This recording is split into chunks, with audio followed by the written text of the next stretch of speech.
I am the evil monster. I will destroy you.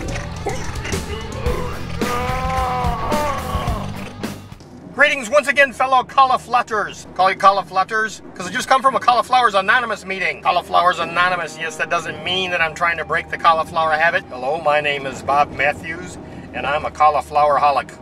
No, Cauliflowers Anonymous is an organization that was founded by me. And in recent days, its membership has swelled to a staggering 1 member. That staggering 1 member is me. Well, technically, I guess I'm driving, so it'll be more like the organization has swelled to a weaving 1 member. Because staggering is for walking, weaving is for driving. Yeah, and it's only 1 member, which is me, but that's all that counts. Because the rest of you are figments of my cauliflower imagination. Let me explain. I have this theory, I have this philosophy, and you may have heard it before in different forms. It's an old philosophy scenario, and actually it was also the root idea behind the movie The Matrix, starring Keanu Reeves as Neo. Here's my theory. My theory is that we and this world do not really actually exist. We are actually figments of my little cauliflower brain imagination. What I'm thinking is we're actually little pieces of cauliflower on a veggie tray at a cocktail party in a parallel universe in a higher dimension that we are unable to detect. In fact, and when I say we are unable to detect, I mean I am unable to detect because none of you actually exist. I am actually unable to detect anything because I'm a piece of cauliflower, for God's sake. Up to now, I know it maybe sounds confusing, but I've got it all worked out. Here's how it goes. I am a piece of cauliflower. How did I come up with this? Ever look at a head of cauliflower? It looks like a brain. Do you think it's coincidence that cauliflowers look like brains? No, I do not. Cauliflowers actually are brains. There's all kinds of electrical activity going on inside them, all kinds of thoughts, all kinds of things going on. They're actual brains. How do I know this? Simple. You can't disprove it. That's how I know it. So I believe cauliflowers are actually brains. And my brain, meaning me, because all I am is a brain, is a piece of cauliflower on a veggie tray in some other universe. And it's sitting there just thinking away. You may not know this. This is the truth. At least the truth as far as I know it. Brains actually do not have any nerves in them. You can take a brain, stick it with pins. No more games. They won't be able to feel anything because there are no nerves.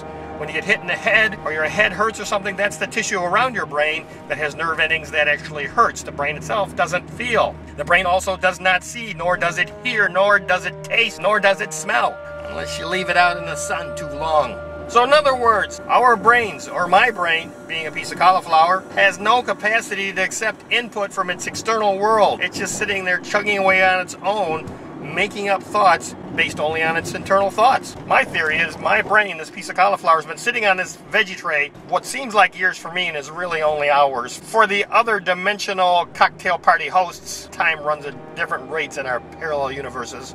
And so my brain has been chugging away for decades worth of Earth years making up stuff. And since it has no sensory input from its outside world, it's just making stuff up. So it's invented this whole world I'm living in. Trees, those plants, building I-75, which I'm driving on. The Chevy Cobalt does not exist. It only exists in my little piece of cauliflower. It's something that my little cauliflower brain made up. This whole world does not exist. All of you people, you're not real. You're figments of my imagination. So now I've come up with this theory, come up with this organization. What good is it? Well, it explains life and death. Why do we die? Very simple. We sit on this veggie tray for what seems like years, but is really only minutes or hours in the other dimension, waiting to get eaten. At the point someone eats us, we die. That's it, we're done.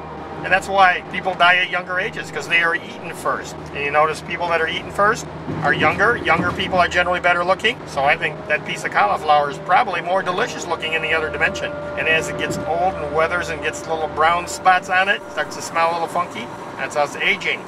And if you're lucky and you get nasty and funky enough, no one's going to want to eat you, and you'll last out the whole party, live a whole lot of years, and your life does not end until in the other dimension you're placed in a garbage disposal, ground up, and washed down the sewer. That's my theory. I know, call me a hopeless romantic, you know, and admittedly there's kind of 1 or 2 little odd things in it. The more I think about it, the more I find that it's really impossible to disprove. So I'm sticking to it. Please keep all hands and feet inside. Actually, I don't care what you do. It doesn't matter to me, because you don't exist.